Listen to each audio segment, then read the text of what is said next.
અને ઘણી વખત કથામાં કહ્યા કરું કે જે માન અને અપમાન થી જે પર હોય, જેને માન પણ સરખું લાગે અને જેને અપમાન પણ સરખું લાગે,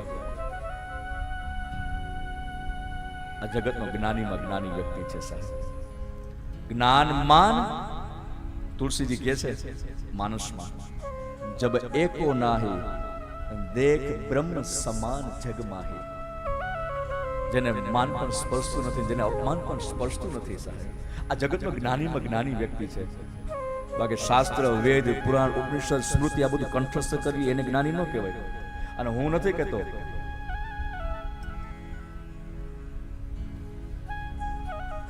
રામ કહે છે ગોદાવરીના તટે લક્ષ્મણે જે રામને 5 પ્રશ્નો કર્યા છે એમાંનો એક પ્રશ્ન છે કે મોટા ભાઈ જ્ઞાની કેને કહેવો, મને પ્રશ્ન છે. ત્યારે આજ ગોદાવરીના તટે 14 બ્રહ્માંડનો માલિક ભગવાન રામચંદ્ર પરમાત્મા કહે છે કે લક્ષ્મણ સુનો, જેને માન પણ સ્પર્શે નહીં, જેને અપમાન પણ સ્પર્શે નહીં, એ જગતનો મોટા મોટો જ્ઞાની છે સાહેબ, મોટા મોટો. અને જ્યારે આવું જ્યારે જોવો ને ત્યારે પછી કઈ ત્રીજી વસ્તુ જોવાની કોશિશ ન કરજો, એના પગ પકડી લીજો.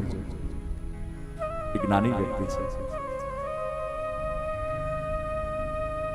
1 થી 5 વર્ષ એ બાળક એ ઈશ્વરના સંસર્ગમાં હોય છે. કનેક્ટિવિટી એ સ્ટ્રોંગ હોય છે એ સમયે, ધ્યાન કરો. અને જેવા 5 વર્ષ પૂર્ણ થાય એટલે 5 થી 10 વર્ષ સુધીનો જે સમયગાળો છે ને એમાં ગત જન્મની વિદ્યા જાગૃત થાય છે, યાદ રાખજો. સમજાય છે? પછી ગત જન્મમાં એ સંગીતકાર હોય ને, એ તબલા વાદક હોય સારામાં સારો, એટલે પછી બીજા જન્મમાં અને નિયમ છે એટલે જ આ મહાપુરુષો જ્યારે આશીર્વાદ આપે ને એમ કે વિદ્યાવાન ભવ, બ્રાહ્મણો આશીર્વાદ આપે ત્યારે એમ કે જ્ઞાનવાન ભવ, વિદ્યાવાન ભવ, ભક્તિવાન ભવ, કીર્તિવાન ભવ. શું કામ?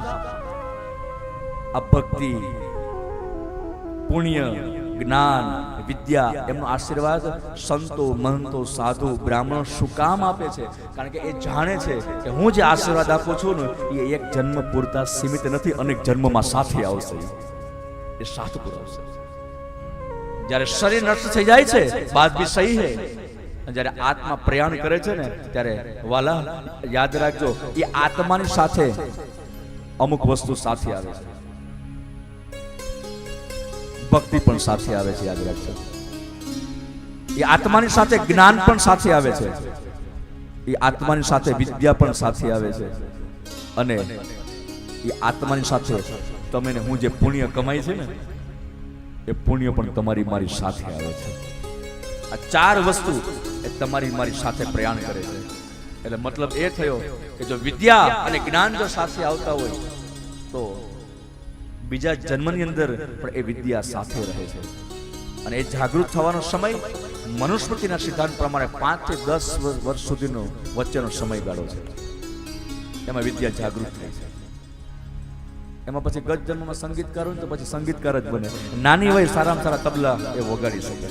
આ પૂર્વાગ્રહ છે, યાદ રાખજો. આ ગત જન્મનો મોટા મોટો સંગીતકાર હતો સાહેબ. અને આ વાતને લૌકિક રીતે આ રીતે પણ સમજી શકાય. રાત્રિના સમય તમે હું કોઈને લેટર લખતા હોય, સમજાય છે, કાગળ લખતા હોય અને ઊંઘ આવવાના કારણે આપણે એવું નક્કી કરીએ કે હવે અધૂરો રહેલો કાગળ આવતીકાલ સવારે લખશું, અને સવારે જ્યારે ઉઠીએ તો આપણે પ્રારંભ ક્યાંથી કરીએ? પહેલેથી કે અધૂરો છોડ્યો હોય ત્યાંથી? અધૂરો છોડ્યો હોય ત્યાંથી, બરાબર છે. એમ યાદ રાખજો, જ્યાં વિદ્યા અધૂરી રહી હોય ત્યાંથી બીજા જન્મમાં પ્રારંભ થાય છે, ત્યાંથી પ્રારંભ થાય છે.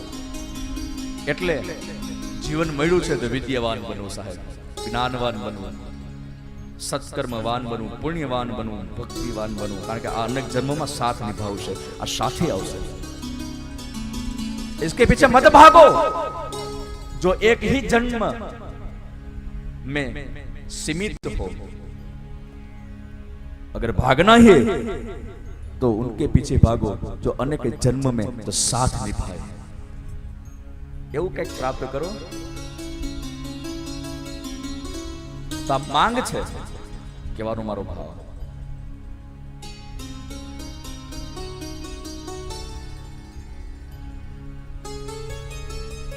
બાળકની અંદર આ જે વિદ્યા છે, એક રહસ્ય છે ગત જન્મનું, અને એ જાણી શકાય. કોઈ પણ વિદ્યાને જાણી શકાય, યાદ રાખજો. આપણે ખબર જ નથી, અને આજે પ્રસંગ આવ્યો છે એટલે હું જરૂર કહીશ. બીજી એક સમસ્યા વધી રહી છે અત્યારના સમય પ્રમાણે, અને વાત કરવી પણ મને વર્તમાન સમયની માંગ લાગી રહી છે કે બાળકોની અંદર સુસાઇડ કેસ વધી રહ્યા છે. અત્યારે હું જોઉં છું, દરરોજ ન્યૂઝપેપરમાં વાંચીએ છીએ, ત્યારે હૃદય ભરાઈ આવે છે. કાચી વયના બાળકો, અને એક આંકડો મારી સામે આવ્યો છે કે દર વર્ષે 12,000 થી 13,000 બાળકો દર વર્ષે સુસાઇડ કરે છે. 20 વર્ષથી નાની વયના, જેની ઉંમર 20 વર્ષ તો 15 વર્ષની આજુબાજુની છે. અને 15 વર્ષની જે આજુબાજુની જે ઉંમર છે, એવા બાળકોની સંખ્યા 8 થી 9 લાખ છે. જે 15 વર્ષથી આજુબાજુની ઉંમરના છે, કિશોર અવસ્થા જેને કહેવાય. આવું શું કામ થાય છે ખબર છે? આવું શું કામ થાય છે? અત્યારના બાળકો પ્રેશરાઇઝ થવા લાગ્યા છે માતા પિતાની, અને એની પાછળનું કારણ જે મને સમજાય છે, એક ही કારણ है, માતા અને પિતાની વધારે પડતી અપેક્ષાઓ જે સંતાનને ભારરૂપ લાગે છે. માતા પિતાની ઈચ્છા છે કે મારે મારા બાળક, હું તો નથી બની શક્યો, પણ મારે મારા બાળકને ડોક્ટર બનાવવો છે. ધ્યાન દે ને, મારી ઈચ્છા છે. પણ આપણી ઈચ્છા તો બરાબર છે, પણ આપણે ક્યારે આપણા બાળકને પૂછ્યું છે કે ડોક્ટર બની શકે એમ છે કે નહીં? એમની અંદર સ્કિલ છે કે નહીં, આવડત છે કે નહીં, એમને બનવું છે કે નહીં, એનો આત્મા સાથ આપે છે કે નહીં, એ તો આપણે ક્યારે પૂછવાની કોશિશ કરી નથી. અને પહેલેથી જ આપણે એને લાઈન આપી દીધી છે. હવે જે બાળક સાયન્સનું મુસાફિર છે જ નહીં, આપણે આપણી ઈચ્છાને વશ થઈને આપણે એને સાયન્સમાં મોકલી દીધો. સમજાય છે? હવે શું થયું? એને અનુકૂળ નથી, પણ એ કોઈને કહી પણ શકતો નથી. માતા પિતાને કહી શકતો નથી. એ બાળક જ્યાં વિદ્યાભ્યાસ કરવા માટે જાય છે, નથી એ આચાર્યને કહી શકતો જે શિક્ષણ આપે છે. એટલે પરિણામ સ્વરૂપ એ બાળકો પ્રેશરાઇઝ થવા લાગ્યા, અને એ પ્રેશરના કારણે બાળકો ન કરવાના એ પગલા ઉઠાવી લીધા. સાહેબ, હોસ્ટેલ હમણાં તો એક આંકડો આવ્યો છે મારી સામે, જાણવા મળ્યું છે હોસ્ટેલની અંદર હવે પંખા રાખવાના બંધ કરી દીધા. સાહેબ, ખબર છે?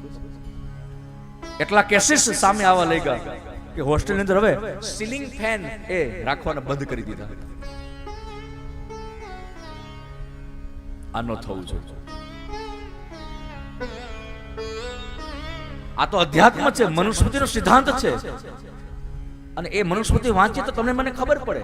પણ આ તો આધ્યાત્મિક વાતો છે. હું તમને એ કહેવા જઈ રહ્યો છું કે એના પછી જાણી શકાય, 10 વર્ષ પછી એ પણ જાણી શકાય, 10 થી 20 વર્ષ સુધીનો જે સમયગાળો છે એમાં બ્લડના સંસ્કાર જાગૃત થાય છે. જે લોહી હોય, જે સંસ્કાર હોય એ જાગૃત થાય છે, અને 20 વર્ષ પછી સંગત અસર કરતી હોય છે. સાહેબ, યાદ રાખજો. અને સંગતમાં જો એ સમય જો ધ્યાન રાખવામાં નહીં આવે તો ઈશ્વર સાથેનું કનેક્શન એ ભૂલી જાય, ગજજનને વિદ્યા ભૂલી જાય, બ્લડના સંસ્કારે ભૂલી જાય. જો ટ્રેક ચૂકી ગયા તો સાહેબ 20 વર્ષ પછી બહુ ધ્યાન રાખવું. આ તો મનુસ્મૃતિ કહે છે, અધ્યાત્મ. પણ આપણા વૈજ્ઞાનિકોને જેટલા પ્રણામ કરીએ એટલા કમ હોઈ શકે. વૈજ્ઞાનિકોએ એ વૈજ્ઞાનિક પદ્ધતિથી આ વાત આજના દિવસે એટલા માટે કરી રહ્યો છું કે બાળકો આવનારા સમયમાં કયા ક્ષેત્રમાં જશે એ તમે હવે સમજી શકશો. આ બાળક ડોક્ટર બનશે, આ બાળક એન્જિનિયર બનશે, કે આ બાળક સિંગર બનશે, જે પણ કઈ એની અંદર આવડત પડેલી છે એ આવડત પ્રમાણે એ આવડત કઈ છે એ જાણવા માટે હવે વૈજ્ઞાનિક પદ્ધતિથી અમુક પ્રકારના હવે રિપોર્ટ એ થઈ શકે છે. અને આ રિપોર્ટ જો કરવામાં આવે તો એ રિપોર્ટ પરથી તમે હું જાણી શકે કે આપણું બાળક કયા ક્ષેત્રમાં જશે. આ વૈજ્ઞાનિક રીતે સિદ્ધ થઈ ગયું છે સાહેબ, અને હવેના સમયમાં આની જરૂરિયાત છે. અને મને એવું લાગે છે કે આ વર્તમાન સમયની માંગ પણ છે.